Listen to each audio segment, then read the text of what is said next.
Transport on Irish roads as we know it today is taken for granted. Yet, if we go back to the beginning of the 19th century, we find that it was an Italian, the initiator of a network of horse-drawn coach service in this island for the transportation of people, goods and mail. His name was Charles Bianconi. Charles Bianconi was born in 1786 at Costa Masnaga, near the lakeside city of Lecco in northern Italy. At the age of 16, he was entrusted to a friend of his father named Andrea Ferroni, who had set up business in England as an itinerant vendor of prints and art reproductions. Apparently, though, his father wanted him to leave his hometown for a while in order to avoid a big scandal, for young Charles was in a love relationship with a young lady who was promised in marriage to a nobleman of the town. Ferroni took young Charles with 3 more Italian boys as trainees, but rather than going to England, he landed in Dublin. Here they took lodgings in the district of Templebar. The 4 trainees worked very hard, selling their prints through the streets of Dublin first and later in the surrounding countryside. According to plan, young Charles should have returned to Italy after 16 months spent as a trainee with Ferroni. But he decided to remain in Ireland and start his own business. He moved to Clonmel in County Tipperary, where he was to open even a shop. But soon he found that his business as a vendor and a shopkeeper was heavy going without proper transportation. So he invested his first savings in a horse-drawn carriage, and in the space of a few years he was able to build a fleet of 100 coaches with 1,300 horses, employing 100 coachmen, covering the length and breadth of Ireland.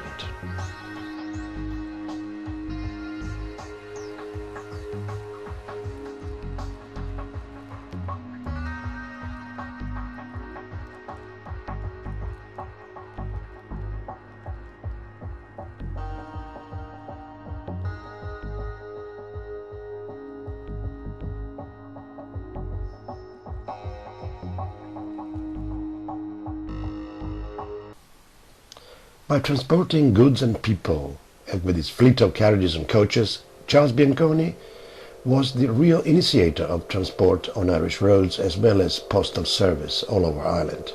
He soon gained the fame of national hero, so much so that in 1986 the Irish postal authorities issued a commemorative stamp on the bicentenary of his birth. Both the Irish and the Italians have had great respect for him, and even in recent times some Italian restaurateurs have named their restaurants after him. The lively town of Clonmel in Southern Ireland was the headquarters of Bianconi's activities. This town seems to bear reference to Bianconi, and all the local community feel a genuine deep respect for this great Italian character. From street signs to plaques on the walls of houses and buildings, everything reminds you of Bianconi.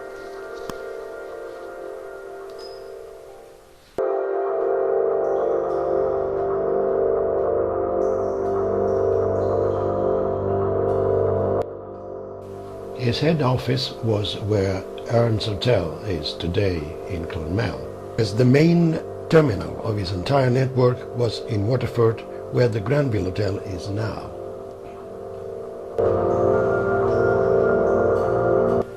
And although he had to compete with the early railway service in Ireland, people preferred his service as it was cheaper, more punctual, and more comfortable.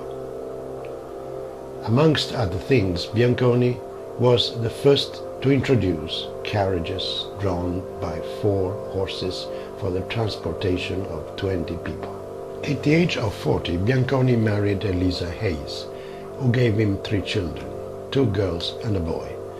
The Bianconi family moved to a new house called Silver Spring in the outskirts of Clonmel. In 1844, after acquiring his citizenship, the well-respected Bianconi was elected Lord Mayor of Clonmel and re-elected the following year. Still hanging on the walls of the local town hall are prints and portraits remembering Bianconi.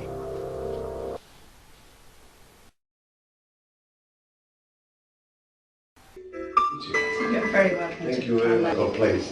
Thank you for this evening. Oh, you're very welcome. This is, as you know, very strong link to Charles Bianconi, and he made a very big impact in Ireland and had a huge impact also in Clonmel.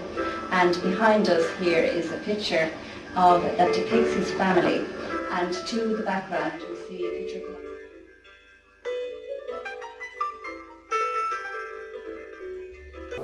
Subsequently, in 1846, the Bianconi family moved to another house called Longfield House.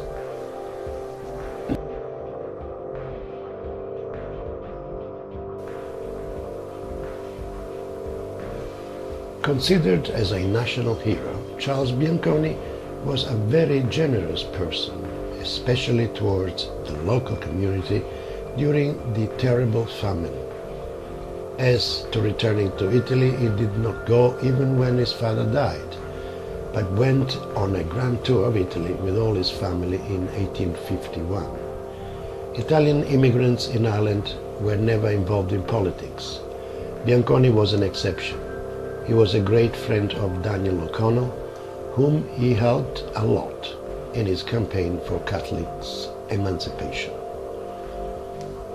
Some tragedies hit the Bianconi family due to the premature death of one of his daughters, Catherine, at the age of 25, and of his son Charlie at the age of 32. Subsequently, Bianconi decided to dissolve his entire operation, entrusting it to his agents and employees. In 1867, he had a serious accident falling from a horse, and 8 years later, at the age of 89, he died following a heart attack. He was buried in the chapel of Boherlahan, which he had built.